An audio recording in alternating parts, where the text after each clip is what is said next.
Hello, मी बनवणार आहे veg burger. त्याच्यासाठी मी बटाटे शिजून मॅश करून घेतले. ब्रेड मिक्सरमधून काढून कढईमध्ये जरा कडक करून घेतला. बाजूला भाज्या मी शिजायला टाकल्या, सगळ्या छोट्या कट करून.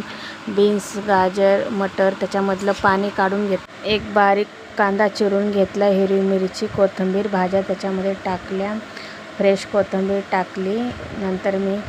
नंतर कढईमध्ये मी तेल टाकून हिरवी मिरची, जिरं, कांदा चांगला फ्राय केला. त्याच्यामध्ये थोडासा सब्जी मसाला टाकला, थोडीशी हळद टाकली, चांगलं फ्राय करून घेतलं. त्याच्यामध्ये त्या भाज्या मी टाकून एकजीव चांगला करून घेतला. त्याच्यानंतर मी टिक्की बनवली. त्याची कॉर्नफ्लॉवरमध्ये ती टिक्की मी डीप केली. नंतर मी ते ब्रेडच्या चुरामध्ये चांगला लावून घेतला. ब्रेडचा चुरा नंतर तेलामध्ये मी फ्राय करायला टाकला.